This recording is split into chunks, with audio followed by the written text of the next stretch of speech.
Buenas noches todos. Good evening. I'm Abelardo de la Peña Jr. con la Plaza de Cultura y Artes Marketing and Communications Director, welcoming you to tonight's En Casa con la Plaza. This is our 3 times a week, the best of our community's history, art, and culture from our homes to yours via these presentations, conversations, demonstrations, and performances. Today, it's a historic night.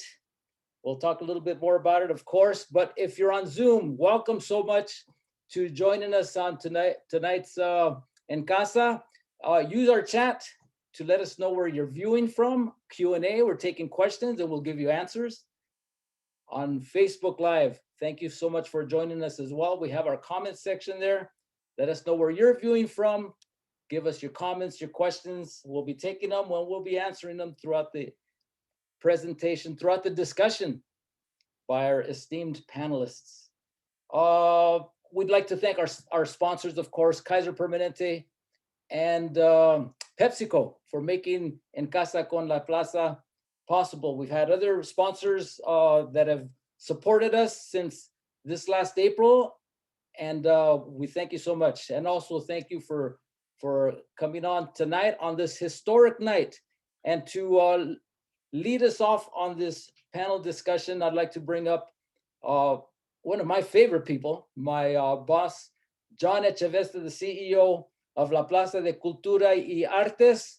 He's been our CEO since September 2014, overseeing our museum and cultural center located right across the street from Olvera Street.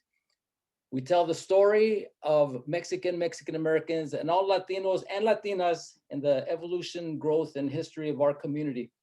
He was previously a partner at VP Public Relations and so in South Pasadena, but also he's worked as a newspaper reporter, television documentary writer, corporate communications officer, a congressional aide, and a political campaign manager. So he's got politics in his blood, and believe me, he knows what he's talking about, very active in the political realm. So John, please join us.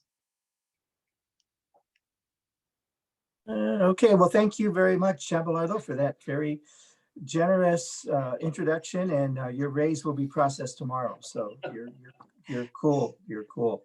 So welcome everybody. It's great to have you here today on this momentous, historic day.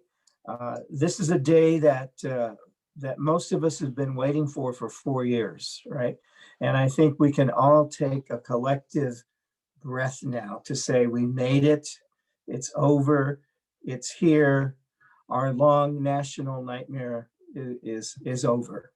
So let's have a good discussion tonight about what this all means. But I just want to start by saying that we can all be grateful and relieved today that the peaceful and successful transition of power occurred in Washington, D.C., as it has throughout our country's history.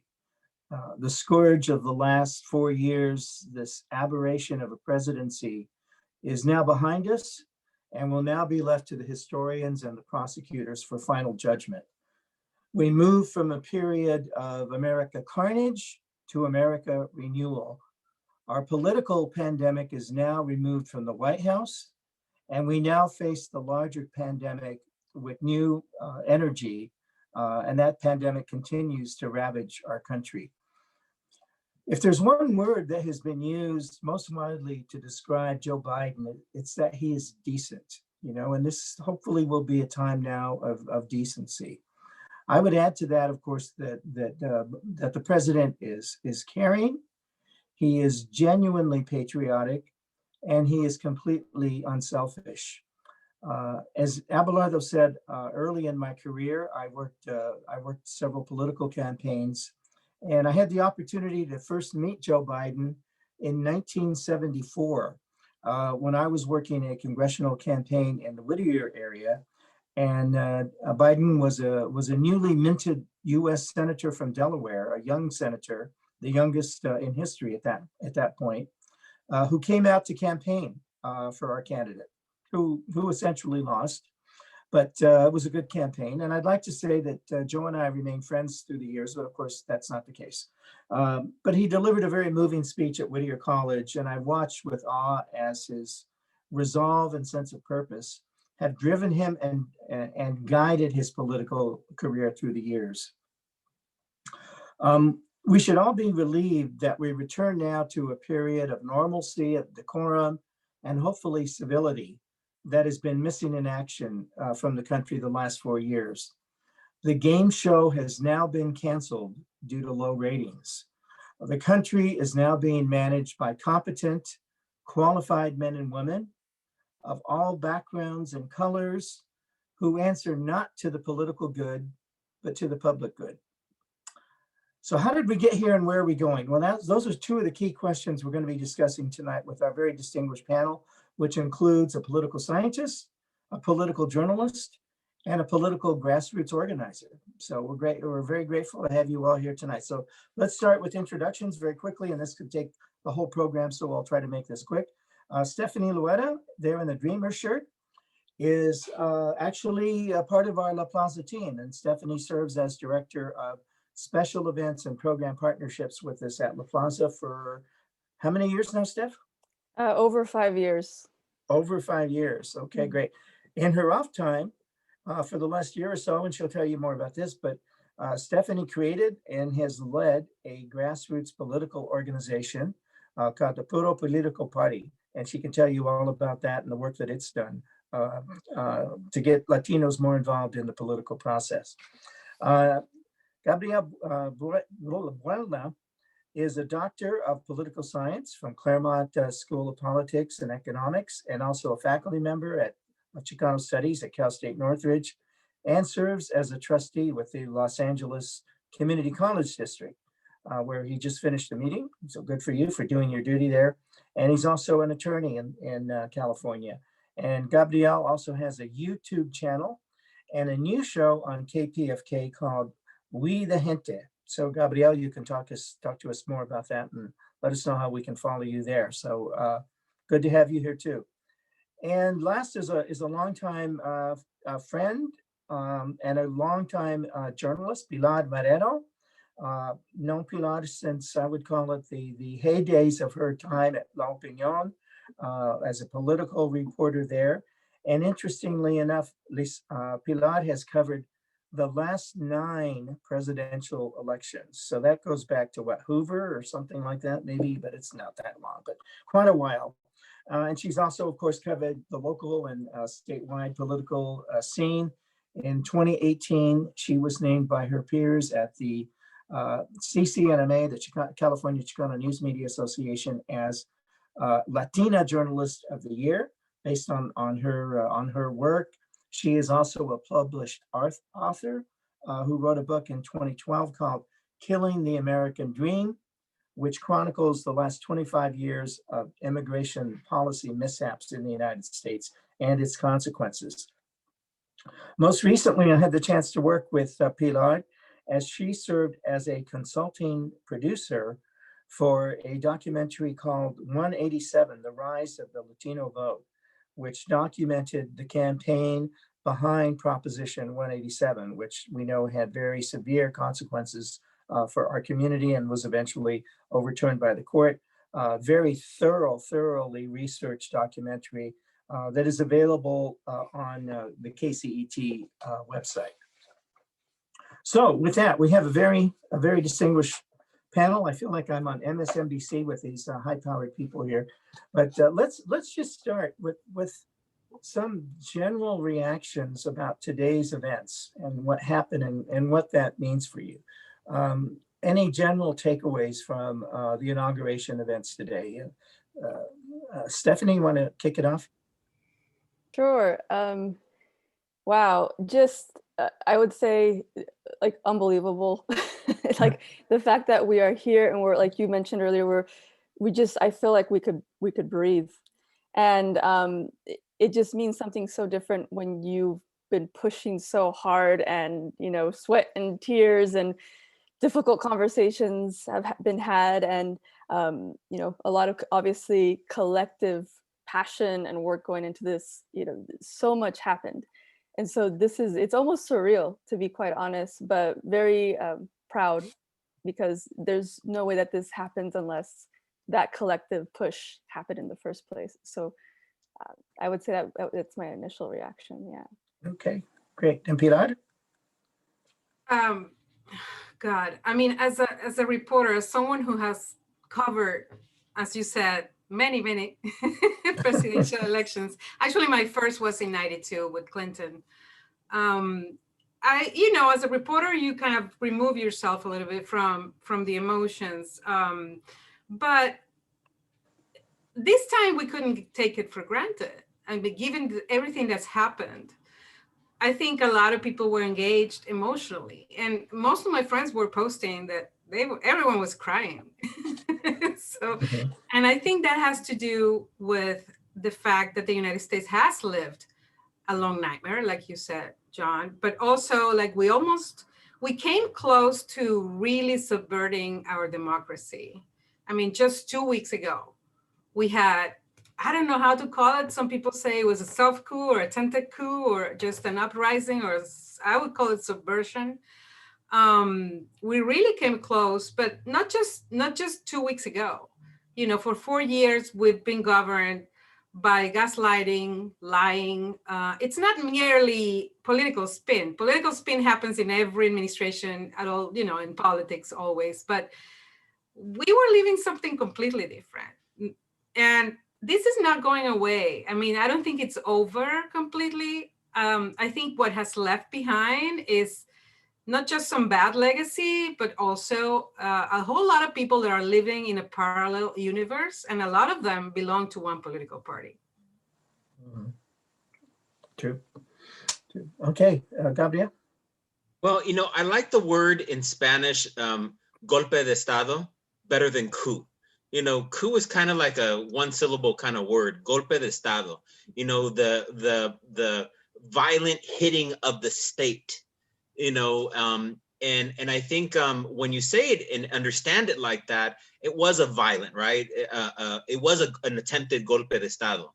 And it really goes in terms of, understanding, it's interesting, the world's perspective of the United States, that this couldn't happen there, right? Of American exceptionalism, that this can't happen because we're somehow extra protected by something, so today, that will have an effect for 200 years. There's no getting around that. If we had images of the British burning down the White House in 1814, those images would still be played on TV. I mean, it will never go away. Now, in terms of the fact is, today was peaceful. Nothing happened. Nothing violently happened, right? So, the security forces of the United States kicked in. That's important, right? And we don't know exactly what worked in that process, but it worked. And I would say ultimately the fever broke, and it broke, when the plane from former President Trump left. I would probably say it left Washington D.C. airspace. That's when the fever probably broke at that point, right? Then I would probably say, we were as Latinos, we were represented by two very strong Puerto Rican sisters, today, and we have to, and I think it's important to acknowledge, I mean, Supreme Court Justice Sonia Sotomayor, as a strong Puerto Rican woman, and J-Lo, so I think we should be proud of that. And as Latinos, we need to, be happy when, different Latino groups get to represent well. And I was very proud of our Puerto Rican sisters. That's good. So let's go backwards then. Let's start from the beginning and go back to January 6th. How real now do you all think that threat is? Or do we still need to be on guard? Are there still insurrectionists amongst us that we need to be vigilant about? Yes. To what extent? Well, look, you have a demographic shift. It's interesting. In 1970, there were 9 million Latinos in the United States. Right now, there are 60 million. We are 19% of the country's population, and in a decade or two, we will be in the 30s, right? That begins to have a power imbalance, and you have an effect, right? So for 170 years, since the Treaty of Guadalupe Hidalgo and the Spanish-American War, we were very controlled, and now we're not. We control legislatures. We can't be told what to do anymore. We can't be deported in mass, like they did the 30s and 40s, and I think like the documentary with Prop 187, which was the last attempt.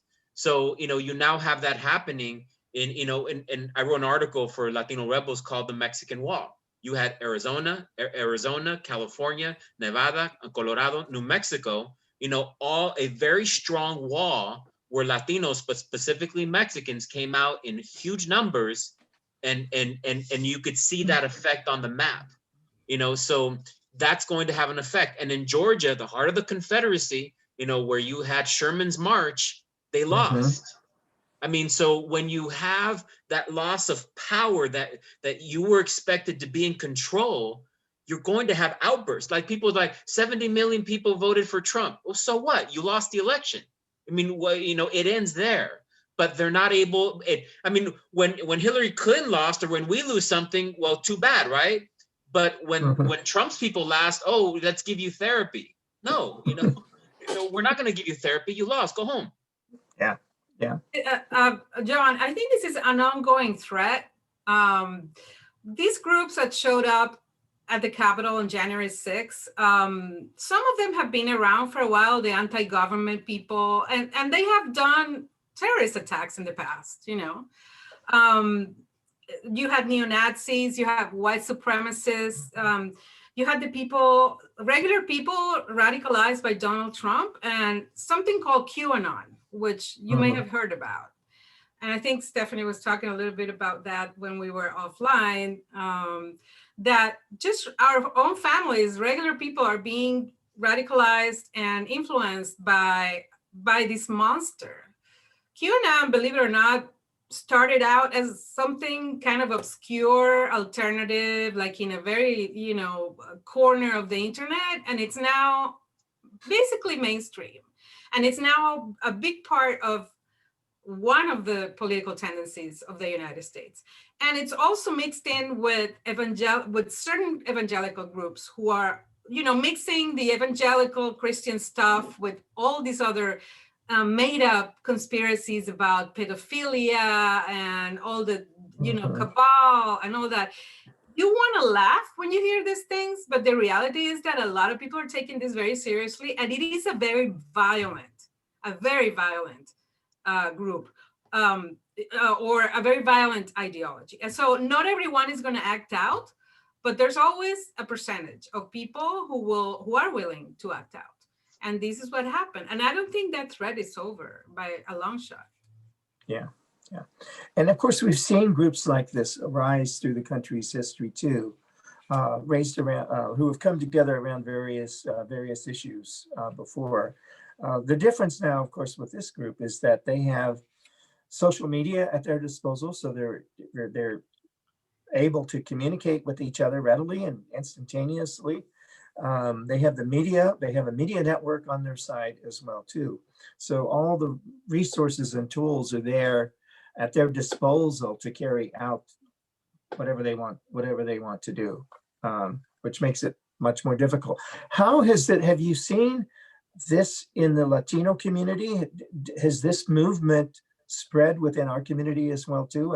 And how and why has that happened? Were you asking me? Yes, whoever. Oh, okay. Yes, it has. And I'm following several groups on Telegram and WhatsApp in Spanish that deal with QAnon, and it really blows, like boom. Like when you read this stuff, you really go, oh my God. And it happened in Florida, and a lot of the political discussions before the election in Florida had to do with the conspiracies that were spread amongst the certain voters in Florida who are convinced that Joe Biden is a communist, aside from a pedophile. It's ridiculous stuff. Yeah. When we're talking about the Latino community, there is no one Latino community. Right. There is, in terms of, is it, I always remind people, Latino Decisions came out with 78% of Puerto Ricans and Mexican Americans voted for Biden. 58% of South Americans and Central Americans voted for Biden, and around 44%, I believe, Cuban Americans. So, where is it? Yeah, it's probably moving, among certain Latino groups. I'm not going to say necessarily, what groups. Is it a general Latino thing? I probably would say not. Is it maybe among Mande? It's growing. Well, it's growing, but the question is among which Latino groups, right? Is it second, third generation Latinos? Is it immigrant Latinos from El Salvador, Guatemala, Mexico, or is it a Florida issue? I'm not sure, right? I mean that's why I think we need to be as specific as possible, because we don't know. Well, we do know. I worked all of last year as a fellow on disinformation and misinformation, and I followed this trend. And it's definitely a growing issue, and it goes beyond certain groups and beyond certain states, because it really goes beyond borders. I mean, people are, using WhatsApp, Telegram. You don't have borders there. Right. Well, look, but we're not ideologically homogeneous. Let's say 78% of let's say Mexican Americans or 57% of Central Americans voted for. That means that you have a larger number. At 60 million, even if you have 5% who are very right wing, it's still 3 million. So even if you have 300,000, it may seem like a big number. You're going to have some percentage. That's just the way it goes. I mean, you have parts of every ethnic group that are part of that right wing. I mean, that's part of ideology. So when we look at the results of the election and the Latino vote, we should have expected, right, that Florida Latinos were not going to vote in the same numbers for the Democratic ticket.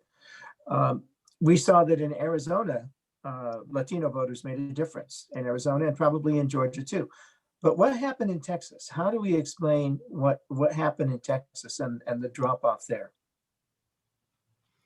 At the border, you had a number of cities or places at the border that were moved towards Trump, right? Like the vote moved Right. towards Trump. And what I've heard experts say is that those areas are dominated by the border industry, essentially by the Border Patrol and by all the industries that really live out of the border industry, which is a big, huge industry. I mean, they have a conference every year, a border conference or something, where all the vendors come, and it's a multi-trillion-dollar industry. Yeah, and those are good paying jobs, right? They offer jobs in the area. Mhm. So, that was part of what happened at the border. And that's what was mostly at the border and in the rural areas. But if you go to the cities like Austin and Houston, it was a different story. Latinos were definitely Democratic.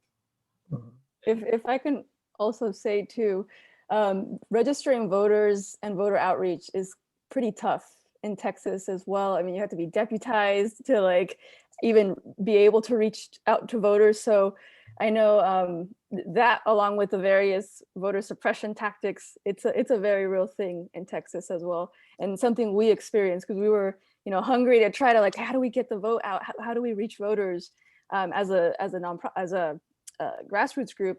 But that was one of our most difficult states to even do anything. So let's go with that, Stephanie. Tell us about your group and the work it does and why you created it and what you've been doing with it. Yeah, so like many people after the 2016 elections, I was left and many of my friends were left thinking, what happened? I thought we had this. I thought we had some incredible, these wonderful minds who were going to, make sure that this didn't take place.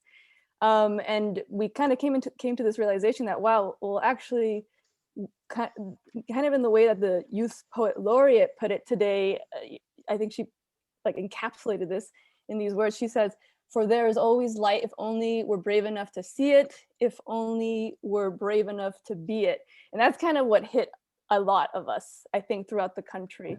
We realized we need to do this together, and we have to get active. And so another part of that, though, was a lot of us were based in Southern California. We're so used to a bit of a living within a bit of a blue bubble, not totally, because obviously we had the various battleground districts throughout SoCal and California in general. But so we started this group as a way to try to add support to all of the incredible groups that are already on the ground in various battleground states throughout the United States, and specifically the states with the largest Latinx populations, because, you know, we just truly believe, one, we need culturally competent folks, you know, Latinos talking to Latinos, or strong allies who are going to do the work, connecting to folks throughout the country. And so really that's what we ended up doing as a collective, reaching out to groups like Lucha Arizona, Mission Arizona, Con Mi Gente in Georgia, Georgia Con Ganas, that's another group. We partnered with Field Team 6 that registers voters in battleground states. And all of this, again, to specifically do our part to reach our Latinx community, to mobilize our voters in these very, very crucial states. Yeah, so I mean, what I've learned in my political career, which is way behind me now, is that campaigning is hard work, and it's dirty work, and it's street level work. You've got to get out to people's homes, you've got to find them on the streets, get them registered, and then get them out to vote. Democrats were handicapped this year because we've traditionally had very strong grassroots operations. Stephanie and I both saw that in action in 2018 in Orange County when Gil Cisneros was elected to Congress. So we were handicapped by our inability to have that this year, I think, which could have been the primary reason why we lost some of those districts that we had won in 2018. And it's even tougher for with Latinos, I think, you know, who don't have that history of involvement in the John, political process. You have, because, you know, I've gotten to interview for the different shows I'm doing, different, you know, political folks who, you know, who worked on elections nationally, you know, and one thing that they're saying is that one, you know, we kind of blame sometimes Latinos. Well, you didn't vote, although our numbers were super high this time around, right? When campaigns don't actually spend the same dollars on us. If they spend if they spend $10 on the white community, they'll spend $1 on us and say, oh, why didn't you go out to vote, right? Then they come out with one narrative that they think, oh, there's going to be one narrative for the entire country. And one thing that I got was Tejanos are not going to have the same narrative as folks here in LA or New York or in Miami or in San Francisco or whatever, you know. So this lack of investing and understanding those unique narratives, that in some places we're going to be more liberal, in some places we're going to be more conservative, we're going to use different terminologies to describe ourselves, but that lack of understanding of the diversity in our communities is what I've heard it really drove a lot of people away in different ways. And we are ideologically, you know, there are differences within communities as well. Very definitely. So, I mean, I would add to that, you know, political campaigning is not only hard, dirty, and sometimes ugly, but it's also expensive. And it's all marketing. It's all a marketing approach. You know, and I remember, you know, when I was in marketing, we had a potential client that wanted to do a campaign geared towards Latinos in South Florida. And they were going to do that campaign based around Cinco de Mayo, which has, you know, absolutely no meaning there. So it all comes down to marketing and outreach efforts into the community. So now we're into the new administration. How would you say Biden is doing so far? Can I add something real quick? In Florida, for instance, right? You know, campaigns are going to have to spend money. You know, I've been to Florida a few times, but, you know, outreaching to Puerto Ricans is going to be very different than outreaching to Cubans or Venezuelans. And people are going to have to get used to the idea that you're going to have unique narratives. That's the reality. And people are like, oh no, you know, Latinos, we're all the same. We have different histories, perspectives. You can't have Puerto Ricans voting 78% for Biden and Cuban Americans 44. It doesn't mean one is bad, one is good. It just means that you have different political experiences, historical experiences. And when, so when people say the Latino vote in Miami, I'm like, immediately you have to say Latino is a category. It's not an ethnic group, it's a category. And you have to then fill it in with, and be respectful of that. I mean, and you may have, like in Georgia, you probably have a multi-Latino community, right? Because it's a newer community. But in Florida, it's going to be different. And in Arizona, you might have more homogeneity because it's a 90% Mexican American community.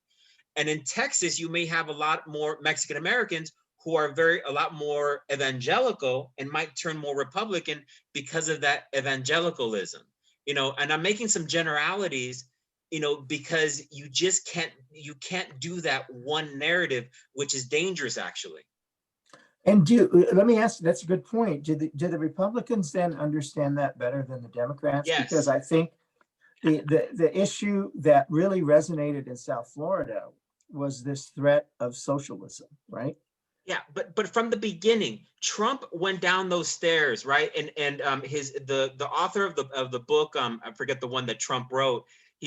Trump said Mexican were racist. Were rapists and thieves. He didn't say Hispanics. Right? Yeah. The use of language was very specific when he wanted to, because if he would have said Hispanics are racist, he would have upset all the ones who voted for him.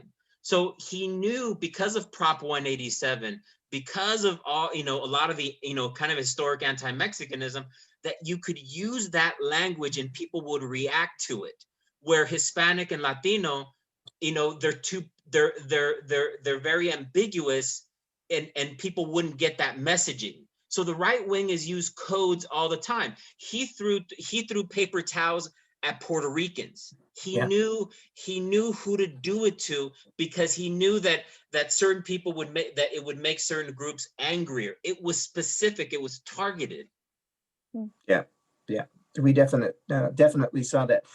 One of Biden's first actions today, which I just caught as I turned off the TV here, is that he has reinstated the bilingual White House website. Yes, okay? the Spanish language. Yeah, I remember Spanish. 4 years ago, I was still at La Opinión, and one of the first things, and that was very symbolic, that the Trump administration did, was to scrub the Spanish language website, La Casa Blanca. Yeah. Hello, what does that mean? Well, they don't want us, right? So how are we feeling about the Latino Latinx appointees so far in the Biden administration? And before I get to that too, wasn't it great today to see Alex Padilla sworn in as the United States Senator? Was that? Yes, amazing. And the three new senators, a Black minister, a young Jewish man from Georgia, and the son of immigrants, all sworn into the Senate. It was just incredible, very uplifting. I think we got some key cabinet positions. Health and Human Services, Javier Becerra. We have Education. What was his name? Carmona. Miguel Cardona. We had DHS. Alejandro Mayorkas. We have all the Latinos in the White House. Julie Chavez Rodriguez. SBA Director Isabel Guzman just came up, right? Yeah, Isabela Guzman, SBA, exactly. So I think we did good. And I think Biden has been making an effort to be as multi-ethnic, as inclusive as possible so far. I have no criticism of him on that respect, honestly. I think we've done well. I'm the opposite. Really? I think we have 19% of the population. For instance, I forget what percentage Puerto Ricans are. There is no Puerto Rican U.S. senator. There's only 3 Mexican Americans who are U.S. senators. I think what I've heard in some of these, in terms of some of the appointments, is that Biden did bypass a lot of Latinos. We need to make sure that we are proportionally represented, and we have to be clear and demand it. We're not going to be given anything. I'm very happy that Javier Becerra, I know he was my congressman, but we should be demanding another Supreme Court justice. a very, very clear, in terms of making some of these demands. Why, and some of the other appointments, so no, I think it should have been double or triple. Without the Latino vote, Biden would not be president. And we need to make that clear and not apologize for it. Yes, we're going to get immigration reform, but we paid for that 12 years ago when we didn't get it. So, we shouldn't apologize or be thankful. We paid our dues to get this. So we get immigration reform, but there's a lot of agendas that are on the table. So when we talk about the Senate, what do we think about the prospects for statehood, for Puerto Rico, for the district, which would give us additional Senate seats and additional Democratic seats, most likely? And whether they would be Latino or not is another, well, certainly in Puerto Rico, but DC is something else. Is that going to be a priority issue for the administration? Well, who's going to, it's interesting is that on Puerto Rican statehood, where you stand on that is complicated, because is being for status quo the more liberal, or is it statehood? What does statehood mean in terms of Puerto Rican, Puerto Rican cultural independence? So if you're pro-statehood, does that mean that, because that used to be a very conservative approach. Now some are saying that's a liberal approach, and I would actually disagree. I'm thinking, how do they get more rights as a protectorate, but still keep their independence? I think I'm not convinced that Puerto Rican statehood. Plus, I don't think it'll happen, because it'll disturb the 100 Senate thing, and it'll likely make 2 more Democratic senators. So I don't think it'll happen. But we have to discuss whether we want it to happen. It also is complicated process. No, it has to be ratified by every state, or it's not going to happen. Yeah, I don't think that's. But Pilar, what I'm saying is, let's just say we technically agree that it can't happen, right? The question is, why would we want it to happen? Why would we want Puerto Rico? Because the minute Puerto Rico becomes a state, it's English only. Do they have to? What do they give up that in terms of that Puerto Rican identity? And I know a lot of my Puerto Rican friends are like, what, we like that status quo. We can live in both worlds. The question is, do we pay Puerto Rico's debt off? Do we deal with Puerto Rican ports and the flags of, and allow Puerto Ricans more financial independence in order to develop a full economy? So I'm not sure that the debate is not simple, and we should have a lot more of a conversation about it, about how to help Puerto Rico without forcing them to become a state. Right. And they've had plebiscite votes on that have gone both ways, I think, right, through the years.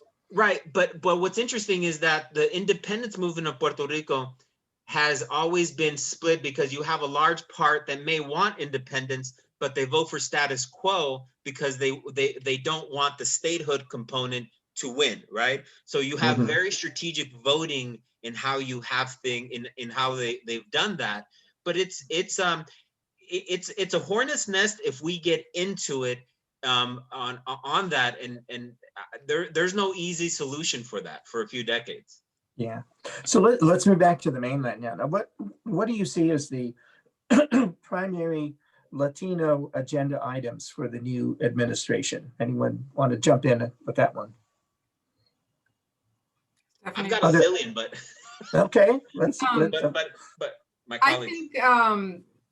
I think obviously the primary agenda item for everyone right now is the pandemic. Latinos are dying, are getting infected and dying at the highest rate, right along with African Americans, even more than African Americans in many areas, because of the fact that many of us work in, manufacturing sector, in service sector. So we are the essential workers, the agricultural workers. So we know why. So that should be definitely number one. And then I think we are going to face some really, really heavy issues. Obviously the economy, but we're going to face some really heavy issues with education, because kids are falling behind as we speak in schools. And not just they're falling behind scholastically, they're having a lot of mental health issues. I mean, there's plenty of stories out in the media of how the pandemic is, and the fact that, you know, kids don't have a normal school life is affecting schools. And I'm afraid that will have a tremendous effect in the future of our country, in the future of our kids and young families. So those two, and obviously immigration reform has to happen, and it has to be an inclusive immigration reform. It has to, you know, as you said, I wrote a book in 2012, Killing the American Dream, over here. Oh, there it is, yeah. Plug. Back then, I was arguing that this 25 years of anti-immigration policy was going to have a negative impact in the United States as a whole. And here we are, you know. We have a generation or two even of people who haven't been able to integrate and legalize because of the policies of a misguided policies of not just one party, but the two parties. Because let's remember what President Obama did on immigration. I covered it. I was there. And I knew, and I know how many people he deported. So I think it's time, and I'm glad that Biden presented his ideas on immigration reform and his plans on day one. And I think that's a good sign. Mm-hmm. Stephanie, anything for you? Yeah, I mean, I completely agree. I mean, as we were developing scripts when we were reaching out to folks throughout the, you know, the battleground states, and was mentioned earlier, obviously we talk differently to all, you know, the different groups, different specific Latino populations in each place. As we were creating those scripts, you know, we had come across a couple of surveys that were really showing overall the biggest concern among a lot of Latinos, or most Latinos, was the pandemic. That was it. So healthcare, obviously. Also immigration reform, of course, and how do we continue to build a more representative leadership, you know, government in general? How do we keep, grooming and putting forward, you know, our community members that actually look like us, like the populations they represent? You know, I would say at its core, strategically, expectations. As Latinos, our expectations are very, very low in terms of, and this is what I mean. UCLA came out with a study that it will take 500 years to get equity with regard to Latino healthcare workers. 500 years. You know, we are in California. You know, I just became an attorney. 40% of the state is Latino. 5% of the attorneys. 19% of the country is Latino. We only have 6 Latinos who are U.S. senators. So we have this whole thing where we've become used to accepting way under what we are in the population. We're not demanding it from boards, and this isn't just about being on corporate boards. We need to make sure that we have adequate proportional representation, and that we're fighting to improve that, because we won't get those ultimately those resources. So yes, immigration reform is one of them, but we have to be clear with our agendas and be very clear. Let me give you one. In the 1980s, Pilar spoke about Prop 187. Most people forget about Prop 227, the English only one, and the anti-bilingual education initiative. Because our populations have gone through this abuse for decades, we should be looking at promoting, again, as a policy, dual languagism. We have to mentally, for our mental health, undo not only Trump. Trump was just an instigator who knew key words, but we're going to have to promote bilingualism in the state. We should be demanding in California that California be a linguistically open state. There's a lot of things, so of course, immigration reform, again, proper representation, being very clear, dual languagism, trade, the US-Mexico-Canada trade accord offers opportunity for US Latinos. Specifically, there's a committee within the agreement, a lot more opportunities that we can as Latinos in terms of trading with Latin America. California, Mexico is our #1 trading partner. Procurement issues. I mean, the agenda is very, very large, but our congressional representatives are only saying immigration reform. And my fear is that they're not advocating sufficiently. I think California is a bilingual.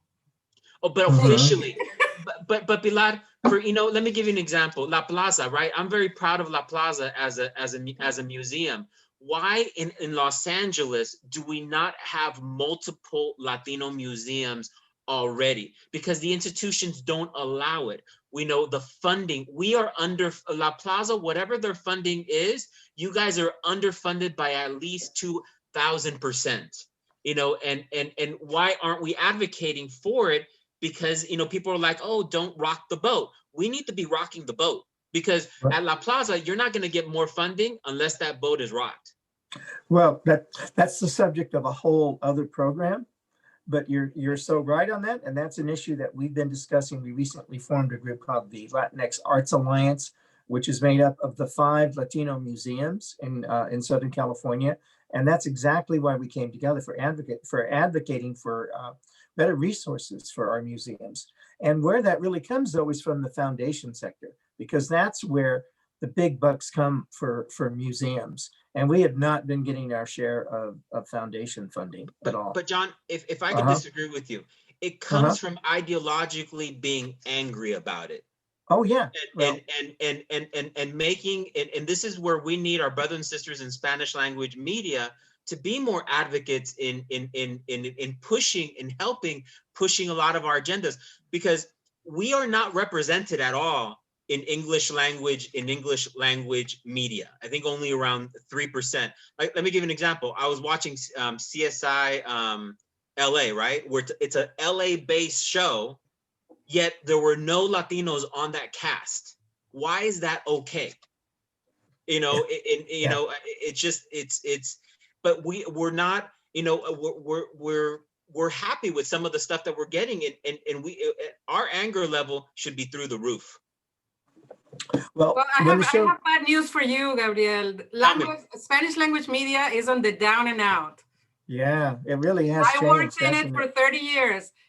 And I gotta say, you know, it's not succeeding. But Pilar, it's what we have.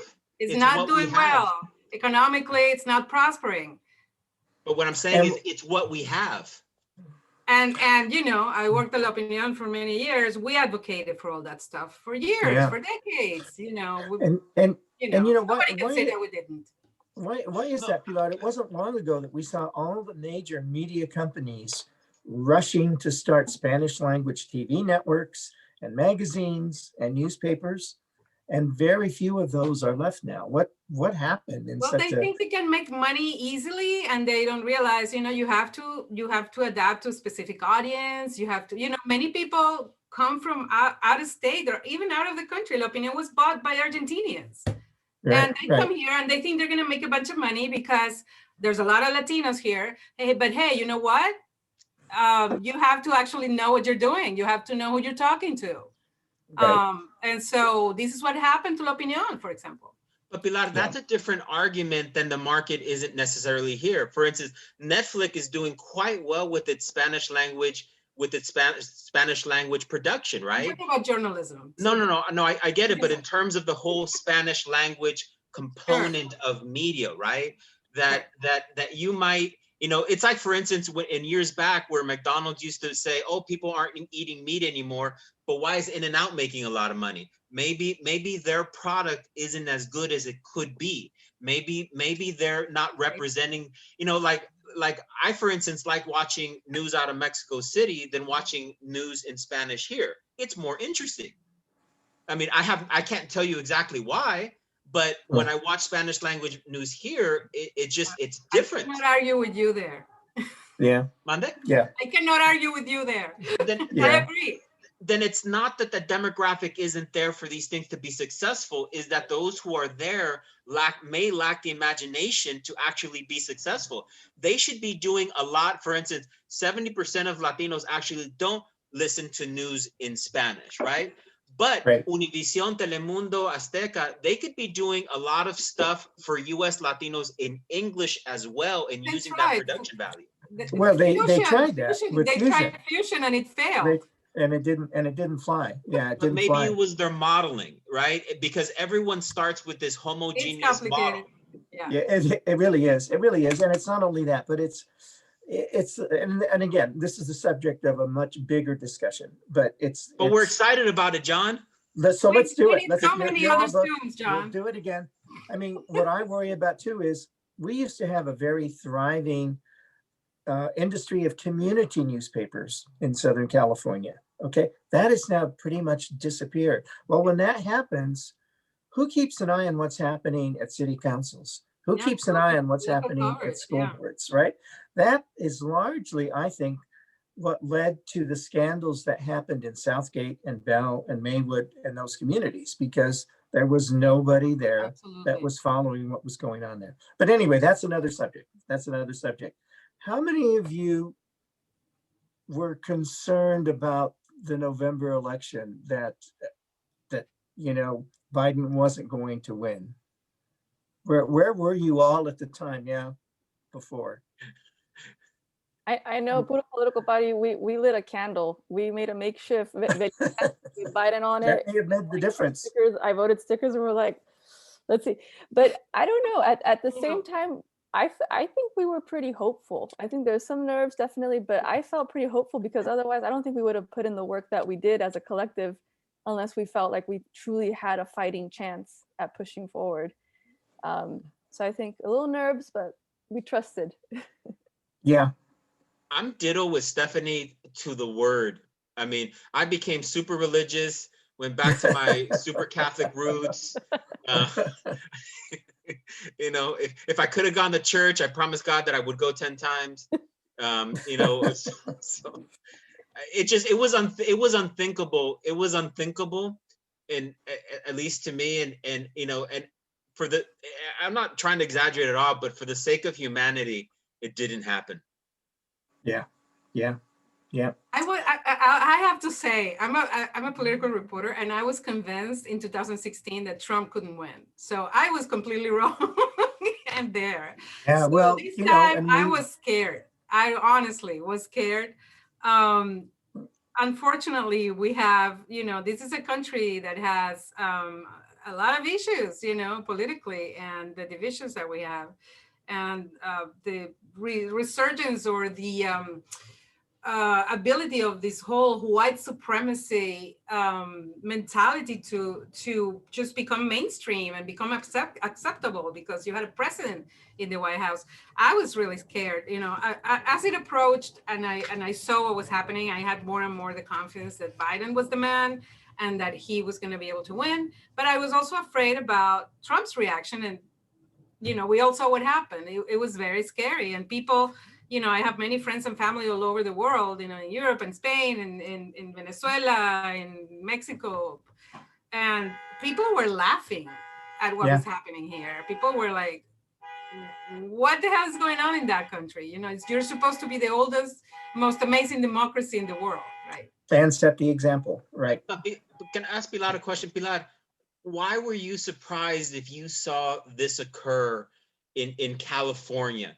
Pete Wilson, more the question, John, I know where I was in November of 1994 in Prop 187. I was in San Diego. I was part of San Diego against 187. I was in graduate school.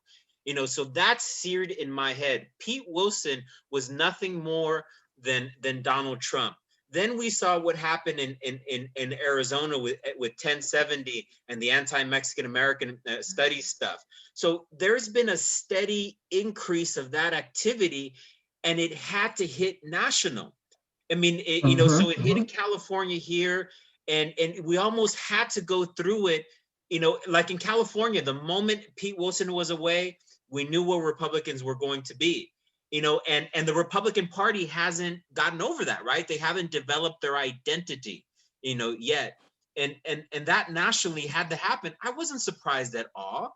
I mean, look, this is the way the Southwest and we just talked about Puerto Rico. You've had these movements of taking over lands that have been based on white supremacy. So why were we surprised at all that now they're like, hey, you guys have a right to vote now? You guys don't want us in office? why is this a surprise? I mean, James None of Polk, that is a surprise to me, Gabriel. You're misunderstanding me. What I said was I couldn't fathom the idea that people were going to vote for this man. Yes, they could vote for a right winger. They could vote for someone who espouses very conservative positions. But I wasn't. I honestly, I was in denial. Like you just said before, I couldn't imagine that he would win again. Well, I couldn't imagine that he could win. Honestly, because he reminded me so much of what's going on in Venezuela. I'm from Venezuela. I saw Venezuela go from a democracy to a dictatorship in the hands of a populist. And he reminds me so much of Hugo Chavez, even though ideologically they're supposed to be in a separate poles. To me, the poles sometimes touch because they have the similar tactics, similar rhetoric, similar way of treating policy, of treating people, of dividing people. I was just in denial. I didn't want to deal with it. Honestly, I was so afraid of it that I wasn't. And Pilar, what I meant is that this is a regular part of American politics. This ideology, it's been part of every single decision, that's been there. But I think, what I've gotten from my friends in Latin America, that they didn't think that it could happen in the United States. And I've always said, I don't understand why you're thinking that, just because we have a great military. For the democracy of the United States, there's an idealization. Right. And the United States, there's the opposite as well. There's hate against the United States because of interventions, but also there's people idealize the United States, and a lot of people still flock here. They flee situations in their countries, and they still come here because they think they can have a better life. Right. I mean, but at the same time, there's an American dream idea that is implicit in people migrating here. But does this offer, Pilar, the opportunity for Latin America to also say, look, the United States is also fallible, Okay. And I've heard this, right? That people say, look, there's hope for the rest of us because, if this could happen in the United States. But the good thing is they saw it at the United States, and they saw how the United States cleansed itself out of this, right? So it's also an example of how you deal with extremism with political institutions, and how political institutions in all the countries that we're talking about need to ultimately be stronger. They may have taken over the Congress, but the Congress is only a representation of the country. It's not the country, it's just a representation. So I think it's bad representation, because if we look at the Senate right now, the other thing that we have to reform is the electoral system, because this idea that two senators represent 40 million people, and two senators represent 2 million people in another state, and that the Senate itself, the majority in the Senate it doesn't make any sense.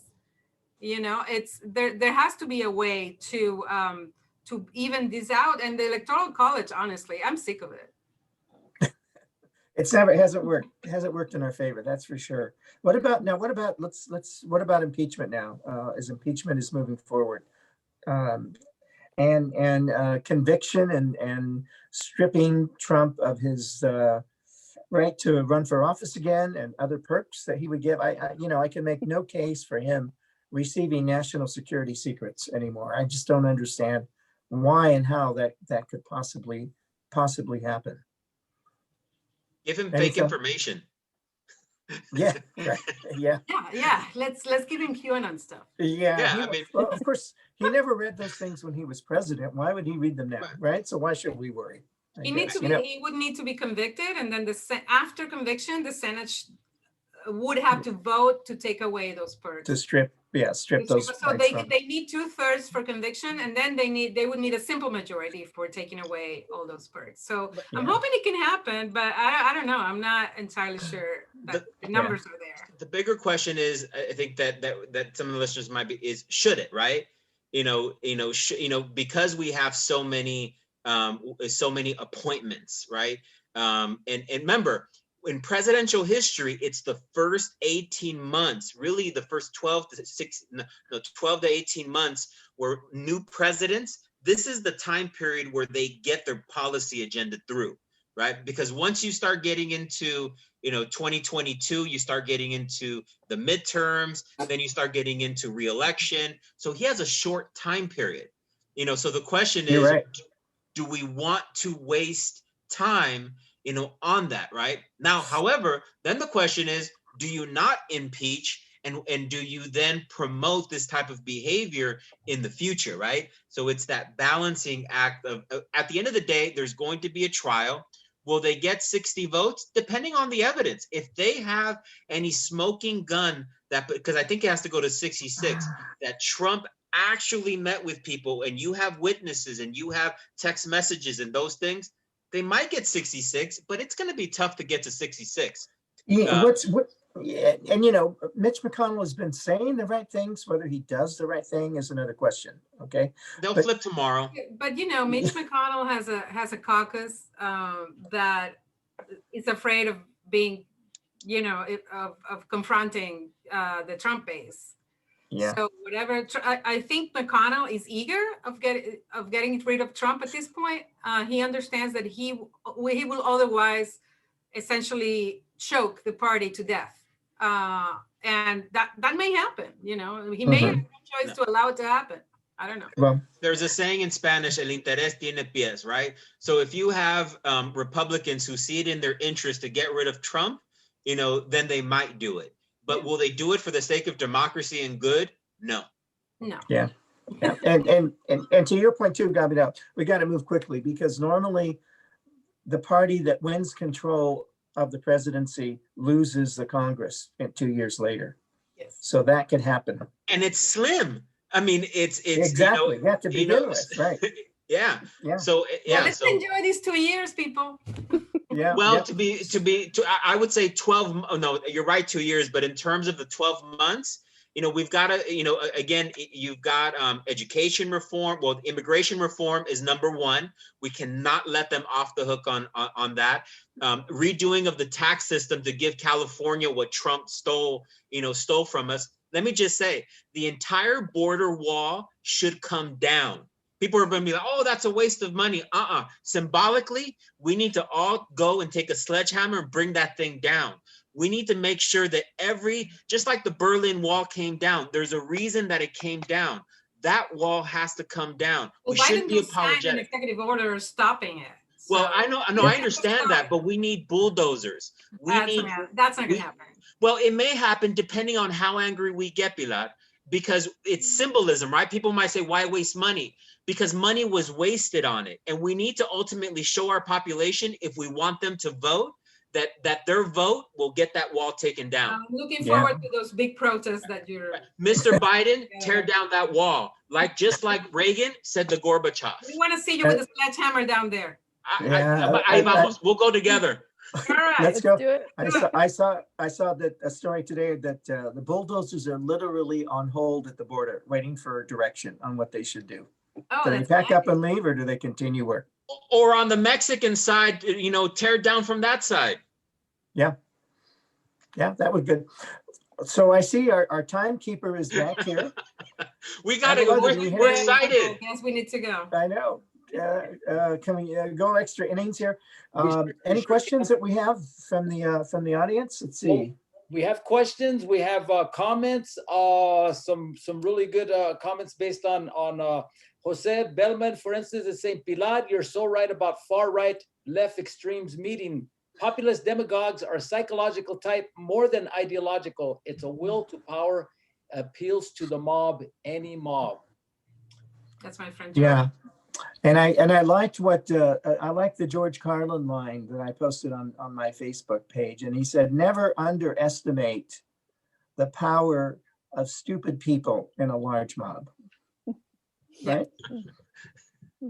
George Carlin was always right. He was. He was right on the money. He really was. I miss him so much. Yeah. On the discussion regarding media, Spanish language media or media directed towards Latinos, Dennis Velasco says possibly the downfall of the Spanish language media is because young Latinos don't consume their content in Spanish. But or we don't adapt, or Spanish media doesn't adapt to right. the consumer. but you know what? We have to push back on that. How much is our Netflix's shows? You know, how many people have watched, you know, Narcos on Netflix, right? How many people listen to music in Spanish, but their news in English? Like most of my music is in Spanish. So there's a duality in how people take in their media. It's not one or the other. Mhm. I would challenge them back. But as John says, that's a topic for another Encasa session. We'll get to that. We'll get to that. Yeah, Ricardo Corso Moreno on the topic of the immigration reform.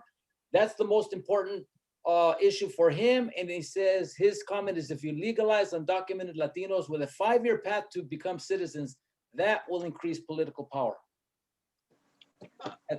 And then from his It will improve access to citizenship for sure. But Abelardo, I would also push back and say, once we have that power, what are we actually fighting for? We have to have clear agendas. We have to know what we are demanding from the system.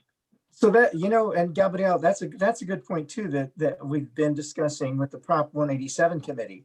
Who's developing that agenda for us? Who is guiding that for us? You have the Hispanic national agenda, right?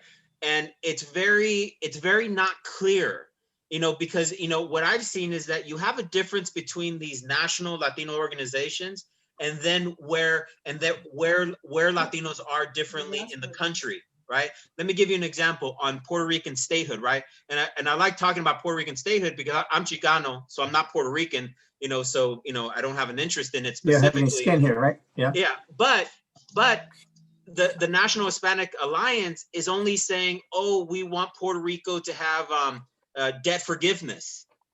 That's a very shallow view of the agenda. It's not looking at the longer term view, right? So I would say a lot of us locally have to develop that agenda and push it up. But right now it's being developed from top down.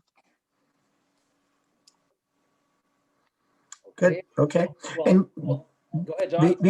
Before we go, Abelardo, I know all three of you are will continue to be very active in your work. So just to give you a chance to say what you'll be doing next and how people can get involved or follow you to some extent. So Pilar, any projects that you're working on now, and how can people get your book? Is it well, they can get my book on Amazon. They can follow me on social media, Twitter at Pilar Marrero, Instagram, Facebook, everything. I'm working right now with Ethnic Media Services, which is an organization based in San Francisco, which caters and serves and provides content and news opportunities to ethnic media. We have a tremendous, even though, you know, I was talking about the downfall of Spanish language media, we really have a lot of small and medium-sized media organizations across the country, not just in Spanish, but in many other languages from many other communities. It's there, the industry is there, and it needs to be supported. So that's what my organization does. Great, okay. And Stephanie, your group is going to continue now? Definitely. Not taking a break? Well, we're taking about a month break or so, but, you know, our eyes are on what's happening with redistricting. And then also voter registration, that work never stops. And in particular, I know we want to expand our partnership with Field Team 6 to, again, continue strategically registering voters in those battleground states. And also not forgetting one of the co-founders, Esperanza Sanchez. She has it on the top of our agenda to also keep in mind all the folks who voted against certifying Joe Biden's win. So, and thinking about the California people who were not into that. And obviously a lot of those folks were a part of the battleground districts in Orange County, for example. And I think somewhere in Riverside as well. So we're taking a look at the California local swing districts as well. That's great. And you know what, as a charter member of Stephanie's group, what I really admire about what she's done is that this is an independent group. It's not aligned with the party. It's not aligned with the candidate.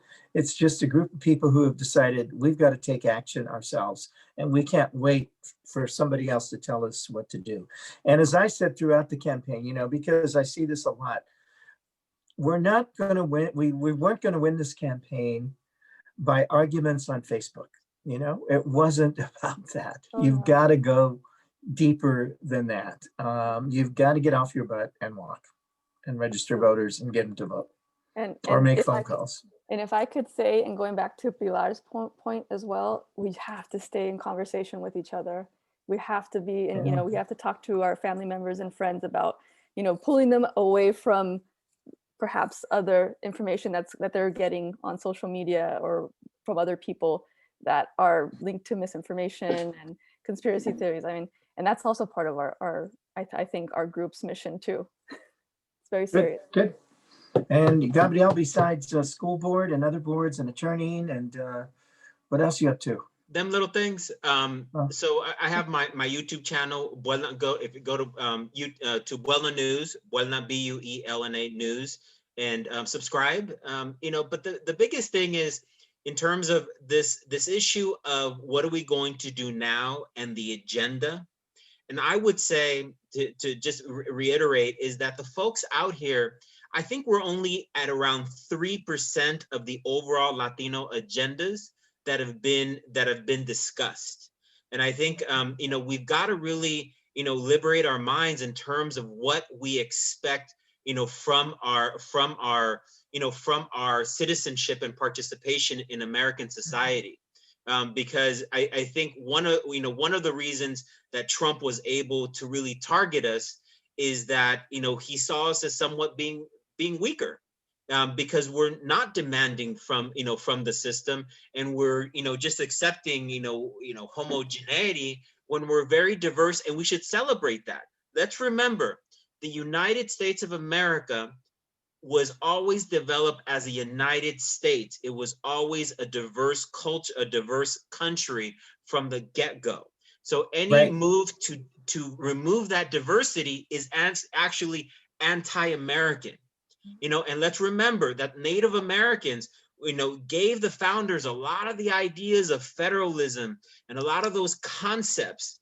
And we need to really look at that and you know, and demand that dual and bilingualism and trilingualism, and not be afraid of pushing those things and going beyond the bounds of norms. Sure.